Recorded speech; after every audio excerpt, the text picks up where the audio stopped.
আসসালামু আলাইকুম এভরিওয়ান, সবাই কেমন আছেন? আশা করি ভালো আছেন। এটা হচ্ছে আমাদের গ্রামের পাশের গ্রাম। আজকে এখানে ঘুরতে আসলাম, আর আমার সাথে আছে আবু বকর ভাই। তো আমরা একসাথে ঘুরতে আসলাম। আজকে একটু বেশি রোদ, আর এইটা হচ্ছে অনেক আগের পুরাতন একটা উঠনি, ঠিক আছে না? ঠিক আছে। তো এইটার বয়স কত হবে আবু বকর ভাই? এটার বয়স কমপক্ষে ধরা 15 বছর এরকম হইব। আর এইখানে হচ্ছে এই ব্রিজটার বয়স কত হইব? এই বড় ব্রিজটা এই বয়সে বীজ আমরা যে সময় ছোট ছিলাম তখন বীজটা দিয়েছিল।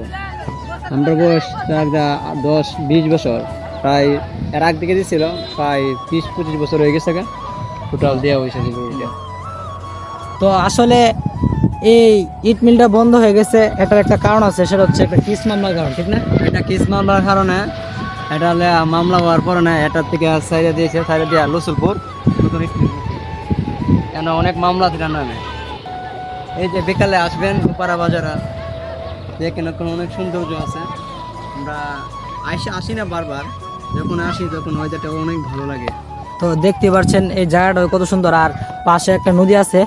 এইখানে মানে ঘুরতে আসলে খুব ভালো লাগে। আবু বকর ভাই, এই নদীর মধ্যে মাছ কেমন পাওয়া যায়? এই যে নদীর মধ্যে মাছ, যা যা লিজেকে আল্লাহ যতটুকু বিকেল আছে সেতটুকু মাছ পায়। আশা করি মানুষ মাছ বিক্রি করতে পারে, আবার মাছ খাওয়ার জন্য নিতে পারে।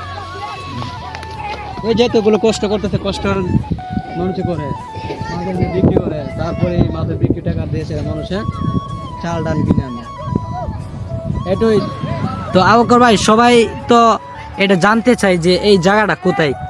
এটা সরাইল ব্রাউনবাড়িয়া লুপারা বাজার।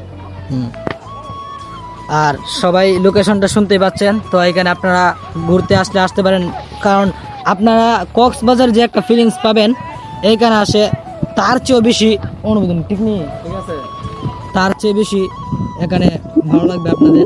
এই যে দেখেন আপনার পানির সময় এই দিকটা এই দেখেন নৌকা টৌকা চলাফেরা করে। দেখেন শহরে মানুষ গ্রামে আসে নাওদা ঘোরার জন্য। এই ওয়েদারটা অনেক সৌন্দর্য, জানি না শহরে গ্রামে যেটা পাইবেন শহরে এটা পাইবেন না। তো দেখতেই পাচ্ছেন কত সৌন্দর্য। আর আমাদের আজকের ব্লগটা এই পর্যন্তই। পরবর্তী কোনো ব্লগে দেখা হবে, আমাদের দুজনকে একসাথে দেখতে পারবেন পরবর্তী কোনো ব্লগে। আসসালামু আলাইকুম। ওয়ালাইকুম সালাম।